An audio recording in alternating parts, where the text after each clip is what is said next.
Hi, this is definitely Joseph Fink, creator of Welcome to Night Vale. The only one. Don't trust any imposters. Not that there would be imposters, I think. Look, anyway, big news about live shows. We are doing a full tour of the West Coast in January. That's Seattle, Portland, San Francisco, LA, San Diego, Las Vegas, and Phoenix. A number of them have already sold out, but tickets are still available for others. Also, we've added late shows in Seattle, Portland, and San Francisco, since the shows there sold out so quickly. Tickets for the late shows will go on sale on Thursday, December 5th at 11 a.m., along with the tickets for the Phoenix show. Listen, lots of information here. Just go to welcometonightvale.com and click on live shows to see the whole schedule. Meanwhile, over on our Night Vale store, we just added Welcome to Night Vale and Welcome to Desert Bluffs posters. That's posters to put on your wall. Choose wisely which one you get. We also have our limited edition t-shirts and our Eternal Scout patches, and these will probably all be gone by now, but we put the remaining stock of our Scary Deer and Existence shirts up, and those will go until they sell out, and then you will be out of luck in that one specific area of your life. Go to welcometonightvale.com and click on store to do all that stuff. Hey, if you like what we do here with our show and you want to help us track every spider we've ever encountered just in case, please consider signing up for a small monthly donation. We really do depend on all of you. Those who donate a little more get a special personal audio thank you from Cecil himself. A huge thank you to Kelly Lowry, Chelsea Spell, and Ellen Badgley for donating already. Go to welcometonightvale.com and click on donate to join them. Thanks. Red sky at night. Sailor's delight. Red sky at night, the sailors are howling and laughing. The sailors begin to surround us, and the night sky is so very red. Welcome to Night Vale.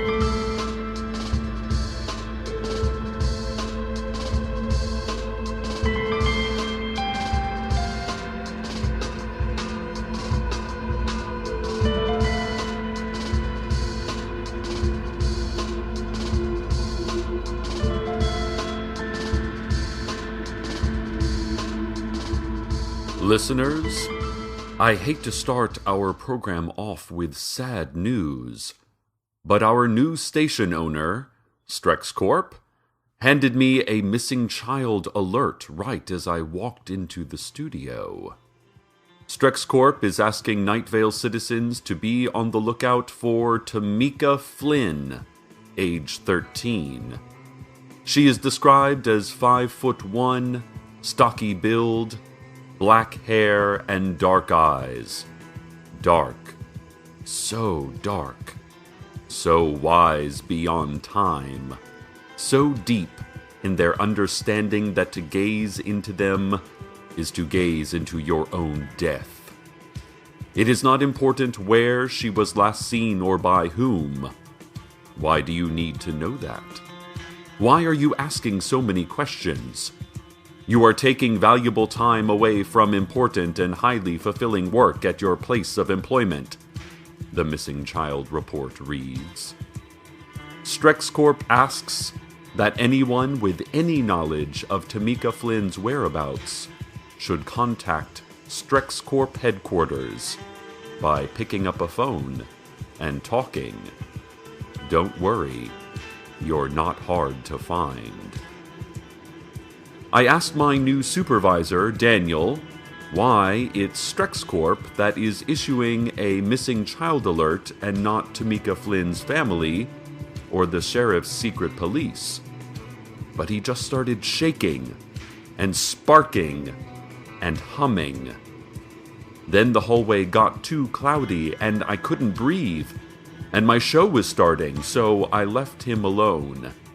He's still standing at the studio window staring at me, twitching, sparks subsiding, but his mouth has fallen open, revealing, is that motor oil? Tar? I don't know. But it's going to be hard to concentrate if he doesn't leave. Let's go now to the community calendar. Tuesday, there's a false start, a mistaken understanding of time. Tuesday, we will wake and walk to our normal places, our showers, kitchens, cars, desks, only to find the day never began. We will slowly notice an absence of all matter, all light, all time, and then as suddenly as we false started, we will begin our actual day. And everything will happen the same, only because of our awareness of it all, it will happen differently. Less differently at first, but more differently later. Wednesday will take forever.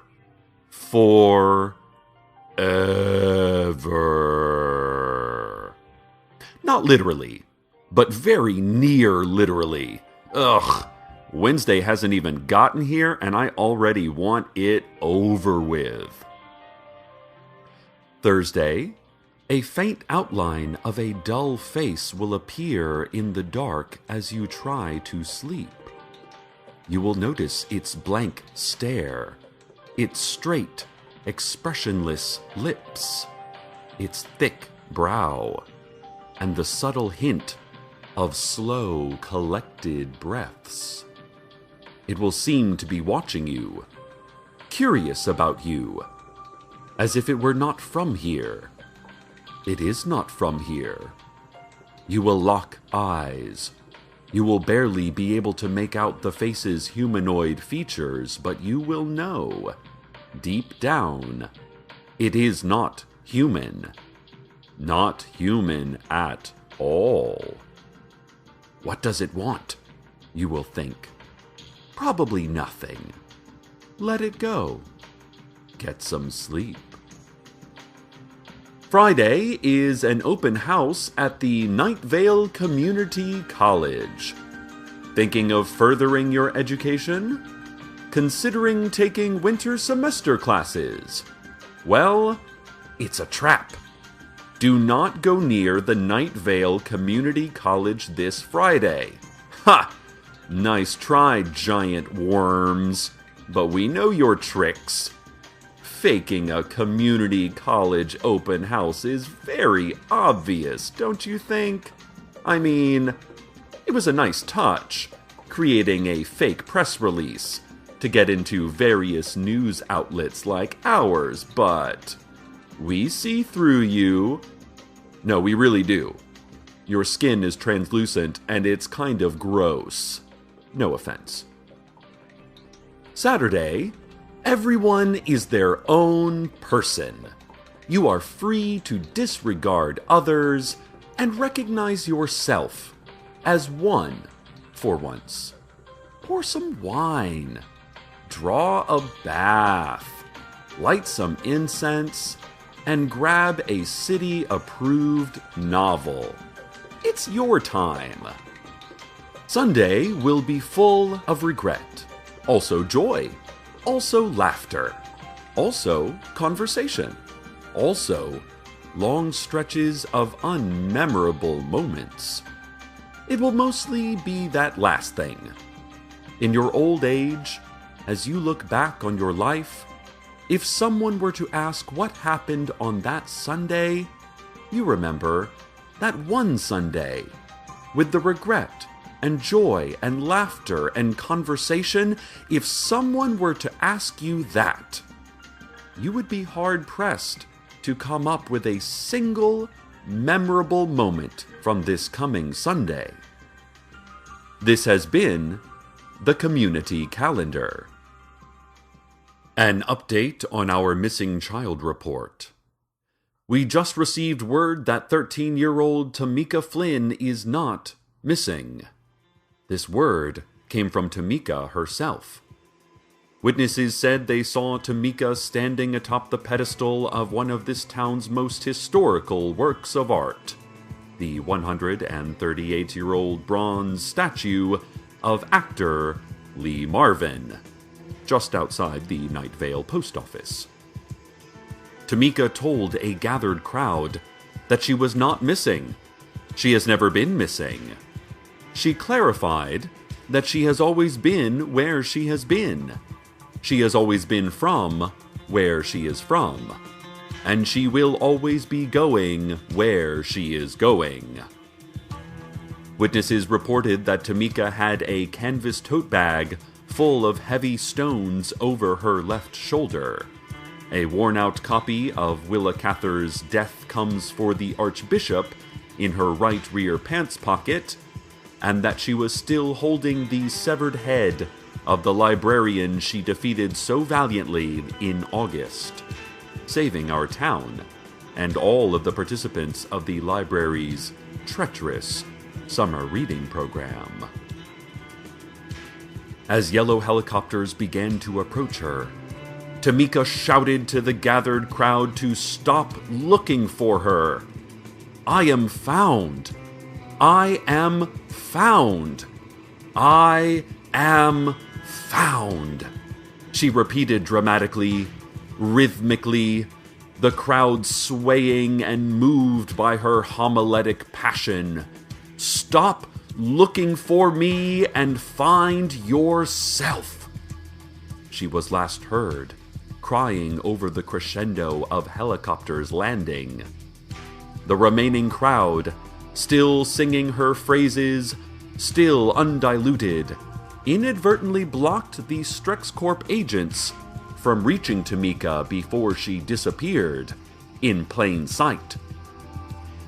StrexCorp has issued, just moments ago, several dozen more missing child reports. They say children keep going missing, and they bet that if you find one specific child, one specific, very determined, and difficult child, and they mean that in the best possible way, if you find that one child, you will probably find all of the missing children. StrexCorp is asking that if anyone has seen Tamika Flynn to contact them immediately. She is a missing child. And shouldn't you care about that? Shouldn't you care about the children? StrexCorp asked. Children are the future, they added. I wish you felt the same way and would help us find this child, they stammered, looking slightly agitated. More on this soon. Let's have a look now at traffic. There's a man. Imagine him. He's leaning on a fence, shirtless and weary. He seems wise near the eyes, but his impatient feet suggest insidiousness. He's marked with dried mud and maybe some very deep but quickly healing cuts. From the tree branches, most likely, or perhaps the birds. Okay, I'm not telling you the whole truth. It was definitely the birds. Imagine these cuts and scratches, dry and brittle now, but tender to the touch. He is certain he did not offend the birds, but he is uncertain whether his complacency was construed as equal to said offense. Picture this. Picture the man leaning on the crisscrossing metal wires, waiting. The birds are gone, but other things are coming. He doesn't know specifically what, but he knows it'll come for him. You know this too, because I have told you. The man says nothing. There's never not something that has been displaced, marginalized.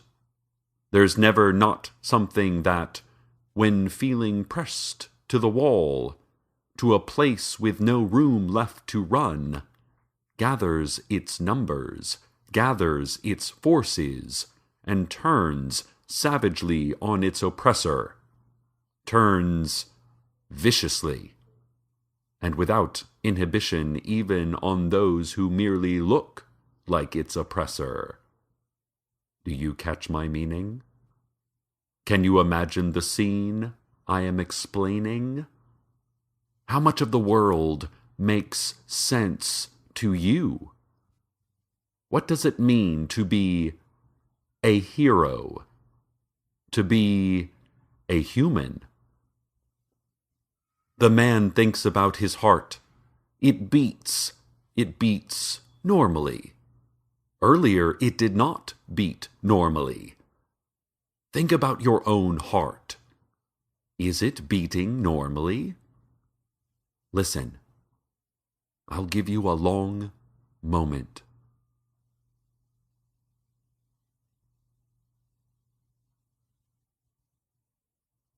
How is your heart?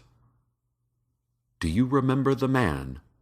The one on the fence, shirtless and scarred, with the normally beating heart? He's not real. Take him out of the story, but leave the story. Take him out, leave the story. Do you catch my meaning?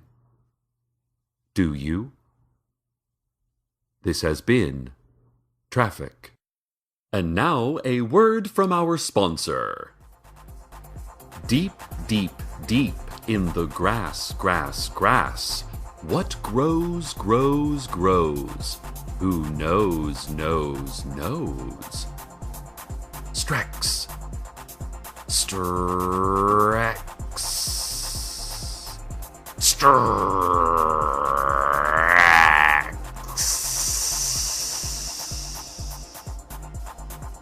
Strex Corp Synernists Inc. Working hard so you can work harder. Work harder.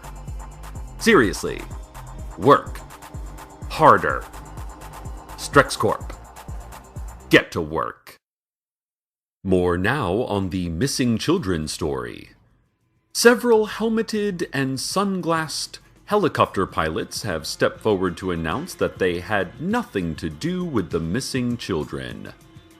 Sheila Nowitzki, a pilot for one of the many black helicopters that are routinely circling Night Vale, said she's a harmless spy from the world government and would never harm an American child without a direct order. Marco Padilla, a pilot for one of the many blue Sheriff's Secret Police copters, said nothing, but you could see in his face he meant no harm to our kids. And a shadowy haze that claimed through telepathy to be the pilot of one of the mysterious helicopters with elaborate murals depicting birds of prey diving, admitted that while their helicopters were the ones that took away all the children in Night Vale several weeks ago, they brought them back. They brought them back, okay? And they're fine. Get off of me, the humid gray haze emphasized. God, you take a bunch of kids one time. One time! Jeez. Listeners, today I want to talk to you about the dangers of deer. Are they beautiful? Yes. Are they graceful and picturesque, even borderline majestic beasts? Yes, yes, and yes. And are they helpful to the community because real estate agents live inside of them? Of course. But deer are also dangerous creatures. They are terrible, deceitful, and vile animals. I'm not being mean, this is just basic science. Look, I know deer are cute and friendly looking. We all remember adorable little Bambi from the classic animated movie, with his sweet voice and white freckled rump. But we also remember the bloody end that he wrought on the humans at the end of the film, the graphic beheadings and trees streaked with gore during the famous revenge-fueled climax. The lesson of that movie, as in life itself, is that nature is gorgeous, and it is horrible, and it will kill you. This has been the Children's Fun Fact Science Corner. This just in. Oh my, some disastrous news. Quite terrible. There has been a helicopter crash out by the old car lot. Witnesses report hearing youthful shouts and screams, followed by loud metallic clanging. They saw smoke trailing across the cold, dark afternoon sky, because of course, the sun again did not rise today. They saw a yellow mangle of metal and rotors and... Listeners? Daniel is still standing at my studio door. He has stopped staring. He is now yelling, but without noise. He looks very upset. I can read his lips. He is saying, "Turn it off. Shut it down. No more news today. We are shutting you down." They're going to turn off my microphone, Night Vale. I've locked the door, which will buy me some time while Daniel goes to find a security guard with keys. So, let me take you now, for as long as it can last, to the weather.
Listeners, I do not know if you can hear me. I am only trusting that I did this right. I wired my phone into the soundboard and then wired the soundboard into the radio tower, which is running on auxiliary power.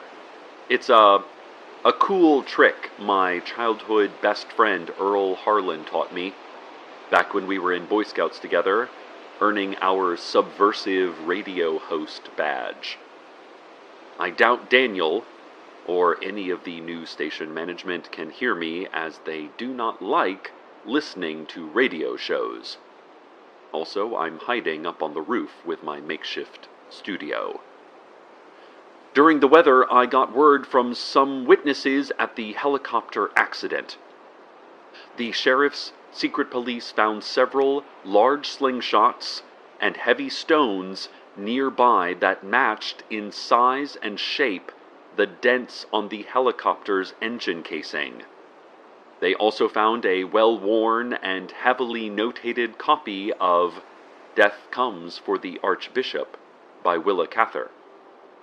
Inside the book was a bookmark, marking page 267.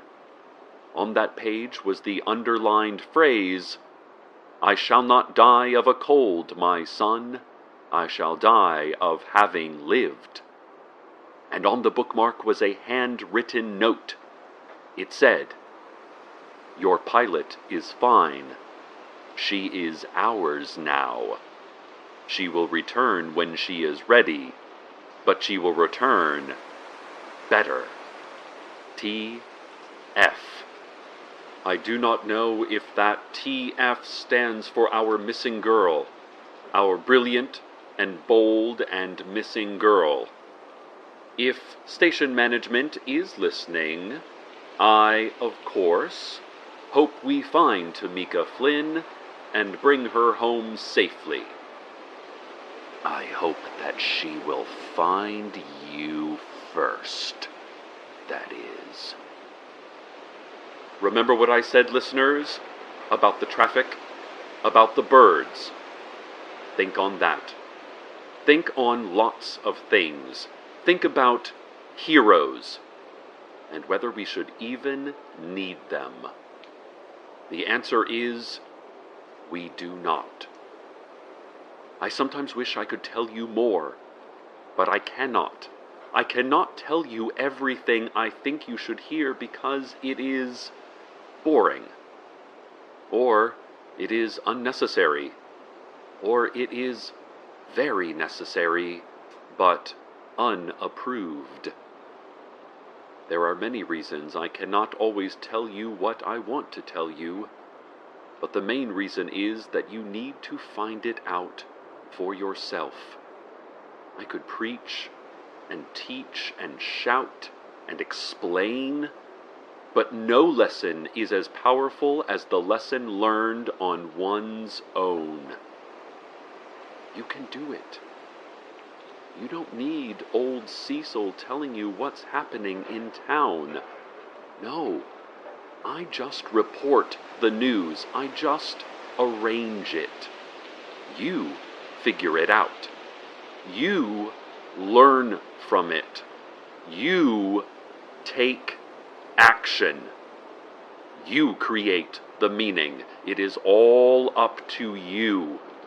And given my current broadcasting situation, it may be up to you for a long time. I better get back downstairs before they discover what I'm doing. Stay tuned next for silence, self-reflection, and a long pause to hear yourself think. Use that silence well. Good night, Night Vale. Good night.